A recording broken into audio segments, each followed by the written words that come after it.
नागपञ्चमीको ब्लगमा यहाँहरू सम्पूर्णलाई स्वागत छ। आज म बिहानै उठेर नुहाएँ।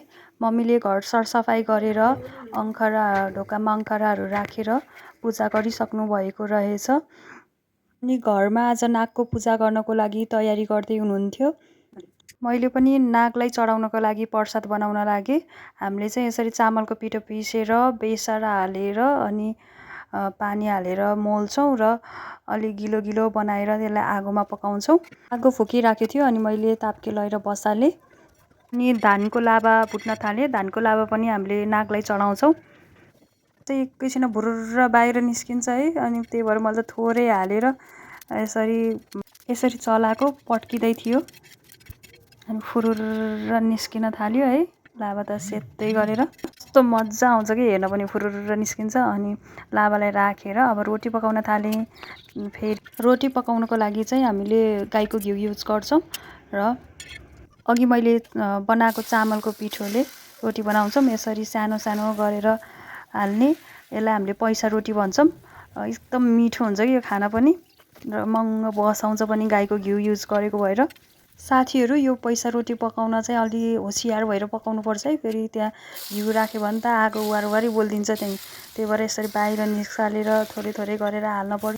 अनि 1 मिनट जति आगोमा राखेर अनि बल्ल फर्काउन सुरु गर्नुपर्छ, न त फेरि भाँचिन्छ। यसरी मैले पैसा रोटी बनाएँ। यता चाहिँ मम्मीले पातको बोता बनाउँदै हुनुहुन्थ्यो। हामीले चाहिँ पातको बोता बनाउनको लागि चाहिँ पाखुरीको पात युज गर्छौँ। यसरी दुईतिर पुच्छर निकाल्नुपर्छ कि फेरि। हजुरहरूकोतिर कुन पात युज गर्नुहुन्छ कमेन्ट गर्नु होला। पैसा रोटी हाल्न ढिलो भएर भाउजूले चाहिँ एकैचोटि यस्तो ठुलो रोटी हालिदिनु भएछ। अनि यता चाहिँ बाबाले नाग बनाउँदै हुनुहुन्थ्यो। हाम्रो घरको चाहिँ काली नाग देवता हुन्, त्यसैले गाईको गोबरको नाग बनाउनुपर्छ। अनि कसले जिब्रो पुच्छरहरू बनाउँछ र मासको आँखा बनाउनुहुन्छ। देवतालाई चढाउने सामानहरू सबैजना मिलेर यसरी तयार गर्दै थियौँ। नागलाई अझै सजाउँदै हुनुहुन्थ्यो बाबाले। अब पूजा गर्न नागथानतिर जान लाग्नुभयो मम्मी र बाबा। म पनि गएँ। नागथानमा अघि ठुल्बाकोमा पूजा गरेर गइसक्नु रहेछ। अघि केराको पातमा बनाएको नाग र नागिनीलाई चाहिँ यसरी उत्तर फर्काएर राख्नुपर्छ अरे। अनि बाबाले राख्न थाल्नुभयो। यसरी नाग बनाएर राख्ने भएर होला साथीहरू। मलाई त अरू बेलामा नि यहाँतिर आउँदाखेरि साँच्चैको नागै बसेछन् कि चाहिँ लाग्छ कि एकदम डर लाग्छ। सर्पसँग एकदमै डर लाग्छ मलाई, त्यही भएर नि होला है।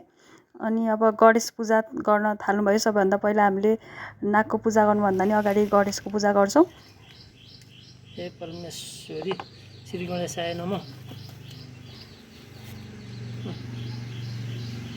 श्री गणेशाय नमः, श्री कुमाराय नमः, श्री गणेशाय नमः, श्री कुमाराय नमः। कैलाशिव पार्वती हे परमेश्वरी श्री सूर्यनारायण भगवान कोटि कोटि नमस्कार छ हजुरलाई चाहिँ रातो हे परमेश्वरी।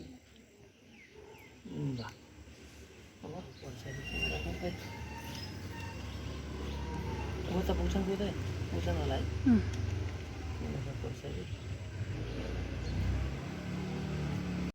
यो चाहिँ हाम्रो नागको शिला हो। गणेश भगवानको पूजा गरिसकेपछि यो नागको शिलामा चाहिँ रेखी हाल्नुभयो बाबाले। यसरी हामीले चामलको पिठोको रेखी हाल्छौँ र नाग भगवानको शिला मान्छौँ हामीले। अरू बेलामा नि त्यहाँ टेक्नी थुक्नी वरिपरि केही गर्नु हुँदैन कि, नत्र फेरि नाग भगवान रिसाएर नराम्रो घटना घट्छ अरे है। एउटा किम्बदन्ती छ, त्यो भनाइ छ हाम्रो। त्यही भएर नागको पूजा पनि गर्नुपर्छ पञ्चमीको दिन पारेर। नागको पूजा गऱ्यौँ भने चाहिँ नाग भगवानले चाहिँ हाम्रो घर परिवारलाई केही घटना हुनुबाट बचाउनु हुन्छ भन्ने हाम्रो आस्था छ। नागलाई चढाउने सबै चिजमा चाहिँ हाम्रो चाहिँ सिन्दुर हाल्ने चलन छ है। अघि मैले बनाएको लाबालाई चढाइदिनु भयो। त्यसपछि रोटीलाई पनि छुट्टै पोतामा राखेर सिन्दुर हालेर चढाइदिनु भयो। अनि नागलाई चाहिँ आजको विशेष दिनमा चाहिँ गाईको दुध चढाउनु पर्छ भन्ने प्रचलन छ हाम्रोतिर चाहिँ।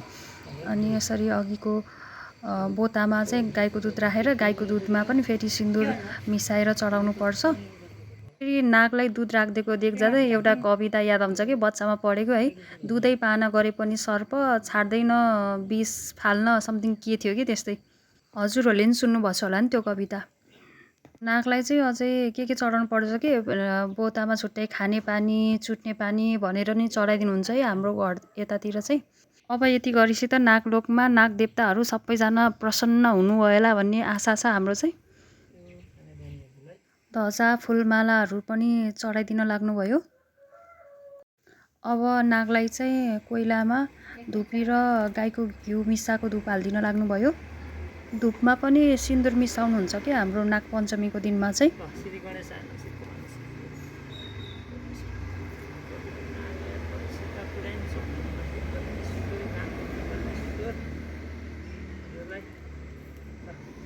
जे जाने त्यो गर्नु होचोक माग गर्नुलाई त्यो परमेश्वरको कोटि नमस्कार छ।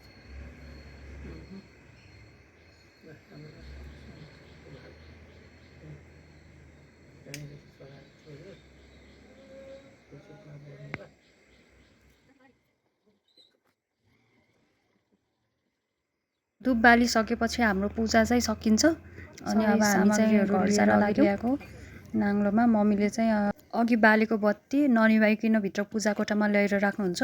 यो बत्ती चाहिँ हामीले सकेसम्म धेरै टाइमसँग बाल्छौँ, तेल थपेर पनि धेरै टाइमसँग बाल्छौँ र आजको दिन र रातभरि बत्ती बाल्छौँ। हाम्रोतिर चाहिँ ढोकामा यसरी नागको फोटो चाहिँ टाल्दैनौँ, कसको टाल्नुहुन्छ। सकिसकेपछि चाहिँ हामी यसरी टिका लगाउँछौँ, सबैजना मिलेर प्रसादहरू खान्छौँ। नानी चाहिँ उहाँ प्रसाद खान आत्तिएर उहाँ आफै निकाल्न लागेछिन्, खानी त होइनन्, त्यही पनि बच्चाहरू त हुन् है। अब नागपञ्चमी पछि चाहिँ हिन्दूहरूको अरू चाडपर्वहरू आउँछन्, सुरु भयो भनेर पनि मानिन्छ नागपञ्चमीसँगै। हजुरहरूलाई मेरो नागपञ्चमीको भ्लग कस्तो लाग्यो प्लिज कमेन्ट गरिदिनु होला र मन परेमा लाइक पनि गरिदिनु होला। फेरि मेरो अर्को भिडियोमा भेटौँला। Thank you for watching. See you in my next video. Happy Nagpanchami to you all.